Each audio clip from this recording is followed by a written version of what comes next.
Now normally when you need to upgrade your camera it's a fairly simple thing, and I've been shooting the Sony A7R III for probably 3 or 4 years now, and I've been shooting Sony for probably between 8 and 10 years. I seem to have given myself a little bit of a dilemma, and yes, a potentially expensive dilemma at that. So yeah, let's get into it and see what I ended up doing.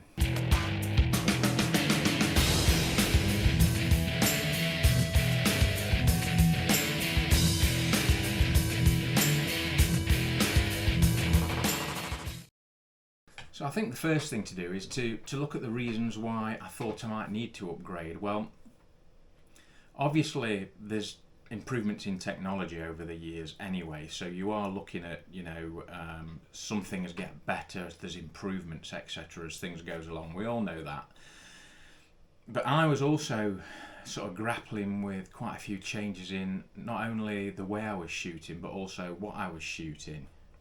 So over the last sort of year or two, I've found that I've been shooting a lot more small birds, also a lot more fast birds, where I was having to not only rely on my technique, but the more the camera could help, the better.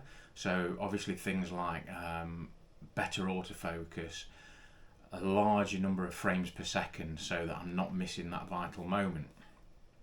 That was one of the things, but also I found that because I'm shooting a lot of small birds, it was very, very advantageous to have a big sensor so that you can crop quite aggressively. So like for instance with the A7R III, with it having a 40 plus megapixel sensor, I'm able to crop by 50% quite easily and still get really, really good quality images. So I didn't really want to lose that. And also with doing the YouTube channel, I was increasingly finding that there was an appetite not only for stills photography but also filming wildlife, which, coming from mainly a stills photographer for 10-15 years and then for the last sort of 5 years only sort of starting to do a lot more filming, it was a big learning curve. But over the last sort of 3-4 years I found that the camera that I was using was probably not the best. It was more set up for stills, and maybe I could improve that, and I needed to, literally, for the channel. So they were some of the drivers behind it, and what I sort of decided, wrote myself a list.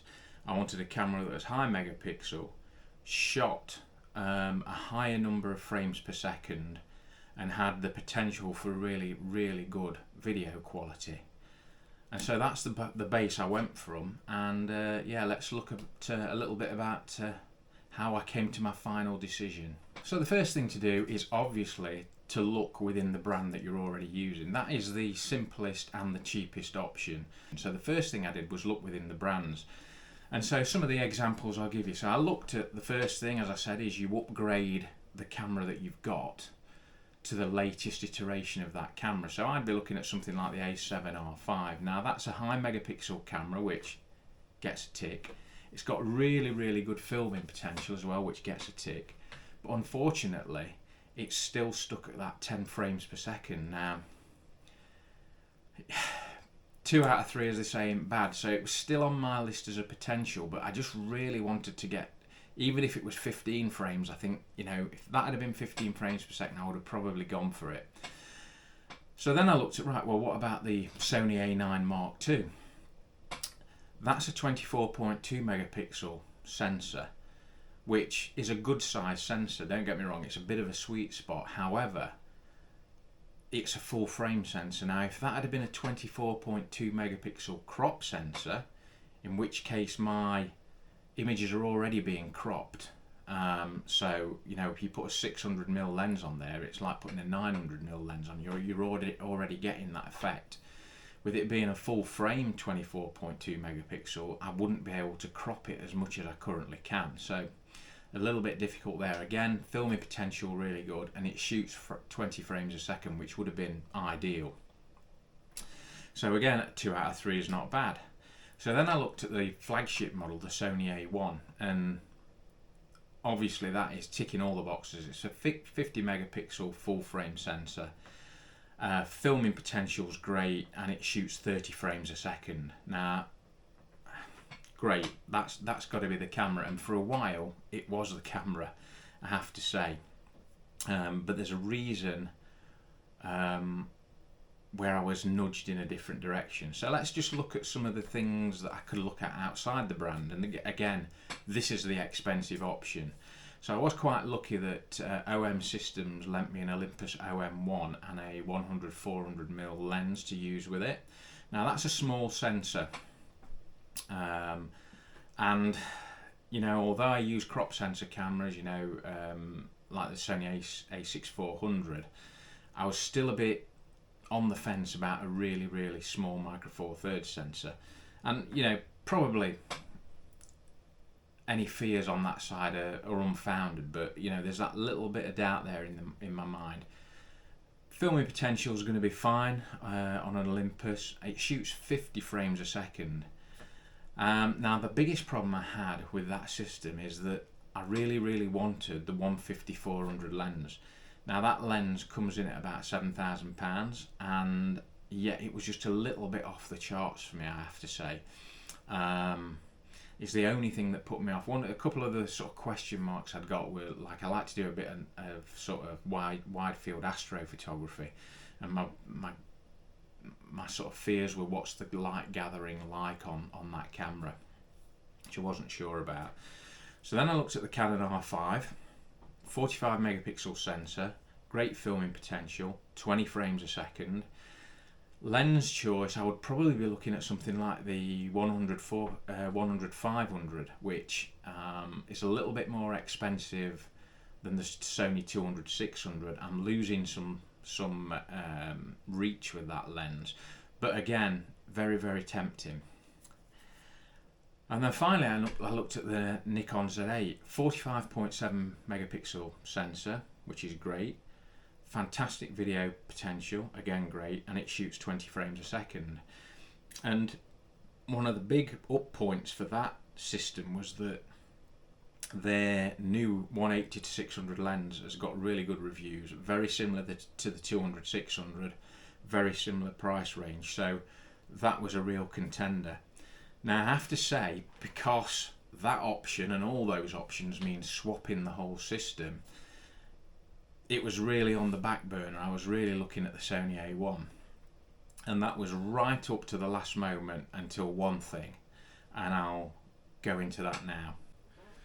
Now, like most of you, when I'm looking for a new camera or a new lens or whatever, I always resort to YouTube, because obviously there's some brilliant reviews and some brilliant reviewers on there. And one of the things I had noticed, I was looking at the Sony A1 and I would be using it with the 200-600. And one of the problems I have, and if you watch a lot of my videos, you'll know, when I'm doing wildlife photography, a lot of the time I'm more of a, rather than sitting in a hide, I like to stalk wildlife. And one of the big problems with the current setup I've got is I have to carry a big video headed tripod with me when I'm stalking wildlife, because if I want to do any filming, which as I say, that's becoming more and more important, to get usable film I have to have a video head on a tripod. Now the problem I have with that is, as you can imagine, if you're stalking wildlife and you're trying to get through small gaps between bushes and trees, what always happens to me is I think I've cleared the tree or the bush, and the next thing, the tripod is caught on the tree behind me, the whole thing's rocking about, and whatever I'm trying to go after has long gone. And it's a real pain, it's just a real pain. And I watched a couple of videos where a couple of well-known reviewers were using the Sony A1 with the 200-600 lens and comparing it for handheld video with the Nikon Z8 and the 180-600. And I have to say, the results on those few videos I watched were like night and day. The video performance of the Nikon was just rock steady. And I have to say, that's what swung me, and that's why I made the decision, as you've probably seen it sat under there all the way through the video, to go with the Nikon Z8. Now I've only sort of been out with it once at the minute, and time will tell whether it lives up to what I hope it's going to live up to. So that's the new lineup. The Nikon Z8, the Nikon 24 to 120 and the Nikon 105mm macro and the aforementioned 180 to 600. So I'm hoping that that's going to cover most of the situations that I get myself into. What I see adding to in the near future is we're off to Iceland in October, so I'm hopefully going to be getting a Viltrox lens to do some astrophotography with. There's a couple of really nice ones I like the look of. And also what I'd like to try and do is what I always do is convert some old lenses. So maybe get some old Nikon 1980s lenses and get an adapter and use them on this. Just not only for the fun factor of doing it, but for the fact that old lenses do tend to, I like to call it character. They try and sometimes give you a less perfect result than you'd get with a modern lens, which, you know, sometimes can enhance a photo more than distract from it. So that's the plans for the future. Loads of landscape photography, loads and loads of wildlife photography, and more macro photography as well. I'm going to get off now and try and get out with the camera, although it's throwing it down today, which, if it rains for the next 6 months, sorry, it's my fault, I bought new kit. Anyway, just a little bit of an explanation of my thought processing to get into this decision. I'll see you next time for the next video. Bye.